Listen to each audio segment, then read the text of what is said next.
হযরত ওমর ফারুক রাদিয়াল্লাহু তাআলা বলেন, মা আপনাকে কি গোসল দেওয়ার জন্য কেউ এসেছিল নাকি? মা মহিলা বলেন, বাবা তুমি তো আমাকে গোসল দিয়ে দিলে, এ বাবা আবার কে আসবে?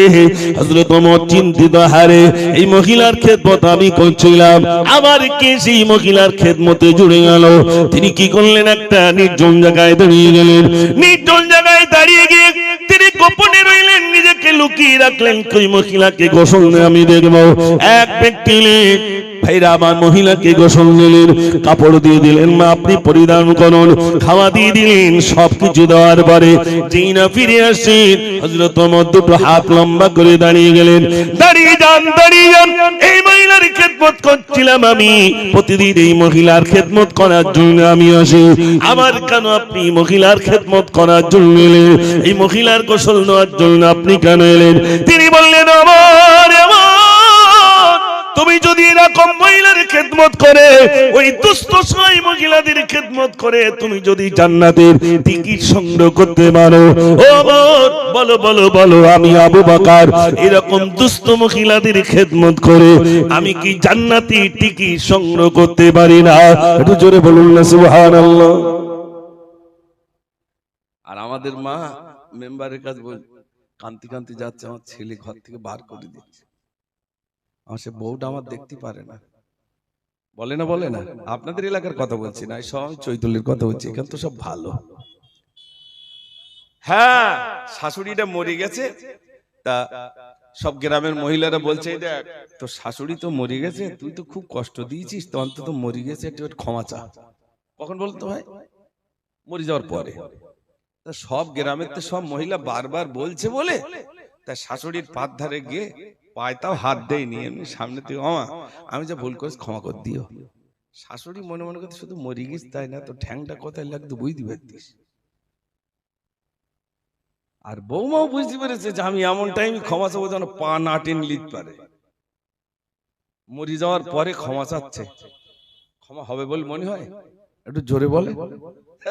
আর বাপটার বয়স হয়ে গেছে, আমরা কিরকম হয়েছি দেখেন, ছেলে বাপটা বয়স হয়ে গেছে, তো বয়স হয়ে গেলে একটু দুর্বল হয় না ভাই, কথাবার্তা সেই বাচ্চাদের মতো হয়।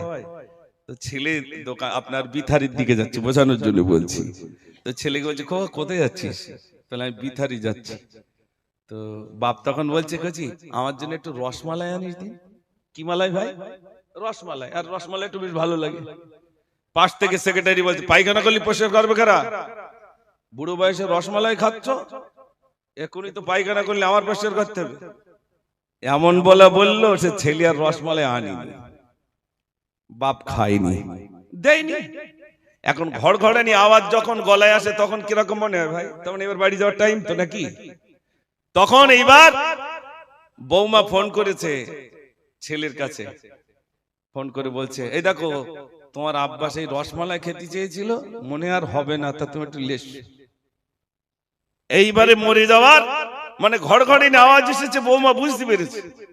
তখন এবার হ্যাঁ রসমালাই আনতে পাঠিয়েছে, রসমালাই আনলো। এসে ছেলে বলছে, আব্বা তুমি সেই রসমালাই খাই বলেছিলে, তো এই রসমালাই আনলাম। আব্বা তখন লাইক আর সিধে দিচ্ছে না, উল্টে দিয়েছে। খোকা আমার গালে দেওয়ার মতো আর ক্ষমতা নেই। তখন এটা বোঝাচ্ছে আমার গালে দেওয়ার ক্ষমতা নেই, এবার পিছন দিক দিয়ে দেখ বুঝে টুঝে দিতে পারিস কি। বুঝতে পারেননি ভাই? রাগ করছেন আপনারা? কিচ্ছু করার নেই, ও রাগ করেন না, এবছর আমার শেষ হবে, তা কি আছে, অসুবিধে নেই। তবে কিছু লিক সারাই না করলে সর্বনাশ হয়ে যাচ্ছে। বাপ মা গুলো খুব কষ্ট পাচ্ছে, পাচ্ছে না? পাচ্ছে না? পাচ্ছে। ও সোনার ভাইরা, শুনে জানে কারে যত ভাইরা রয়েছে, বিবিকে বোঝানো, বিবি শোনো শোনো, বিবি শোনো শোনো, আমার মায়ের কদম তলে দয়ার জান্নাত রয়েছে। আল্লাহর নবী সাল্লাল্লাহু আলাইহি সাল্লামের কাছে সাহাবারা বললেন, ইয়া রাসূলুল্লাহ খেদমত করব কার? নবীজি বললেন, তোমার মায়ের। তারপরে কার? তোমার মায়ের। তারপরে কার? তোমার মায়ের। তারপরে কার? তোমার পিতার। মায়ের কথা তিনবার বললেন। ও সোনার ভাইরা, আজ মাকে আমরা খেদমত করতে পারি না, মাকে নিজের কোলে রাখতে পারি না। ও সোনার ভাইরা, যুবক ভাইরা শুনে নেন, হযরতে আলকামা রাদিয়াল্লাহু তাআলা ভাইরা আমার মৃত্যু শয্যায় শায়িত হয়ে গেলেন। ভাইরা আমার, তানাকে কলমা পড়ানো হয়, কলমা জবানে আসে না। আল্লাহ রাসূলের কাছে এলেন, ইয়া রাসূলুল্লাহ, আলকামার কলমা পড়াই, কলমা তো তার জবানে আসে না। আল্লাহর নবী বললেন, ওর মা কি জীবিত আছে? ইয়া রাসূলুল্লাহ, জানি না। ভাইরা মা, সংবাদ এসে গেল, ইয়া রাসূলুল্লাহ, আলকামার মা জীবিত রয়েছেন। আল্লাহর নবী বললেন, তাড়াতাড়ি করে আলকামার মাকে ডেকে নিয়ে এসো। আলকামার মাকে ডেকে আনা হলো। আল্লাহ রাসূল বললেন, ও আলকামার মা, আলকামারকে ক্ষমা করে দাও। আলকামার মা বললেন, রাসূলুল্লাহ, আমাকে এত কষ্ট দিয়েছে, আমাকে এত কষ্ট দিয়েছে, আমি তাকে ক্ষমা করতে পারি না। আল্লাহর নবী বললেন, আলকামার মা, ক্ষমা যদি না করো জাহান্নামে পড়বে, ওর জবানে কলমা আসবে না, আসবে না। আল্লাহর নবীকে সম্বোধন করে হযরতে আলকামার মা বললেন, ইয়া রাসূলুল্লাহ, আমার আলকামারকে আমি ক্ষমা করতে পারি না, পারি না, আমাকে এত কষ্ট দিয়েছে, আমি ক্ষমা করব না।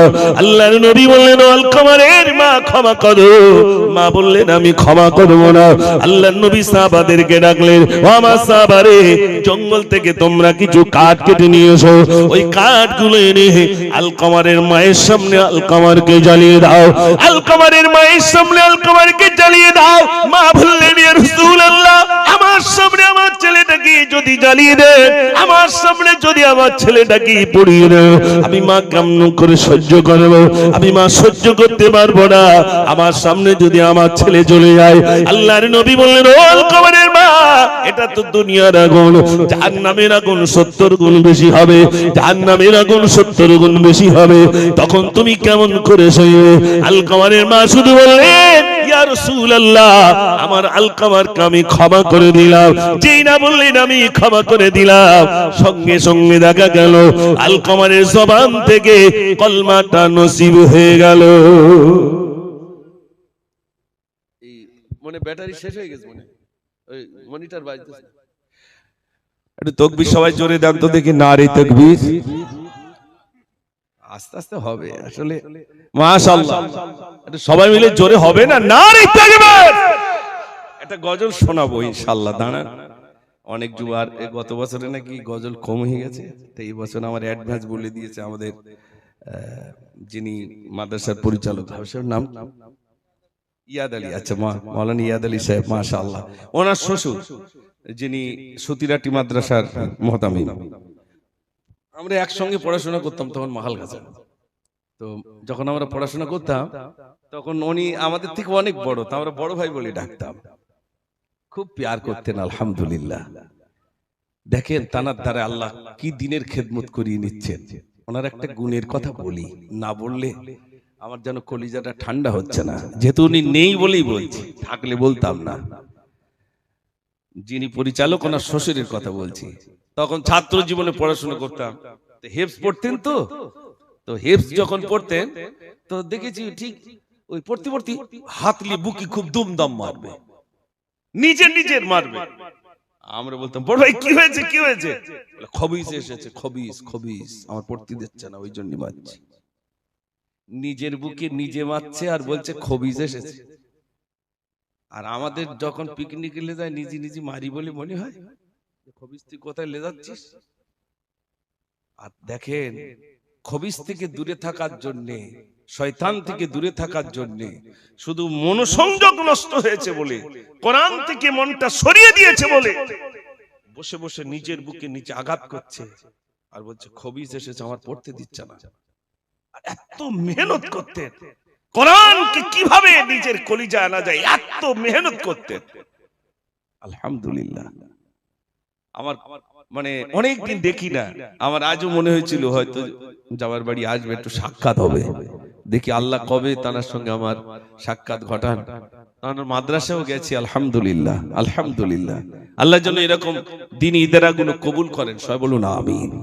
আমার সোনার ভাইরা, আমি আপনাদের কাছে বলছিলাম, ঘরের নারী যদি ভালো হয়, সে যদি ধার্মিকা হয়, তার শ্বশুর শাশুড়িকে আগলে রাখবে না, রাখবে না? ভাই জোরে বলে, রাখবে। জানবে এদের খেদমত করলে আল্লাহ আমাকে জান্নাত দিয়ে দেবেন। সে তো কিতাবে পড়েছে, যার কারণে এই যে মাদ্রাসাগুলো ছোট্ট ছোট্ট মেয়ে যারা পড়াশোনা করছে আলহামদুলিল্লাহ, আপনি একটু তাকান তাদের দিকে একটু দেখেন যে কত সুন্দর করে তারা কোরআন পড়নেওয়ালা বনে যাচ্ছে, কত সুন্দর করে তারা পড়াশোনা করছে আলহামদুলিল্লাহ আলহামদুলিল্লাহ। আমি শোনাবো একটা গজল, ঝিমিয়ে যাচ্ছেন তো, যদি জোরে তাকবীর দেন তাহলে ওই গজলটা শোনাবো। এই কে শিখিয়েছেন অপরের মেয়েটাকে নিজের ছেলে নিজের করে নিতে হবে? এ তো দেখলাম একেবারে বাড়ির ভিতরেই মাদ্রাসা, তাই তো নাকি? একবার মনে হচ্ছে যেন ওই মেয়েগুলো তার কলিজার টুকরি মেয়ে। আহ, কে শিখিয়েছেন যে অপরের সন্তানকে নিজের সন্তান করে নেওয়া? এখন কি আছে ভাই, ওই আপনার দিকে মাঝে মাঝে যখন শাদী হয় বা কলমাখানি হয়, ওই লাস্টে কি দেয় বলেন তো ভাই? চাটনি নাই খাটা দেয় তো আপনাদের দিকে? ওই দেখবেন কিছু কিছু দাদি গ্লাস পাতে না ভাই, বলুন তো গ্লাসে কি নেবে? হয় দই মিষ্টি, নইলে চাটনি, নইলে খাটা। আচ্ছা কার জন্য নেয় ওটা? হ্যাঁ ভাই ঠিক বলছিস তো, এইরকম লোক দু চারটে সামনে বসা দরকার। ওই নাতির জন্য নিয়ে যাচ্ছে, বলুন তো নাতিরা 4-5 জন খেলা করছে, এখন ওই 4-5 জন আর দেবে বলে মনে হয় না? নিজের নাতিটার ডাক, নিজের নাতি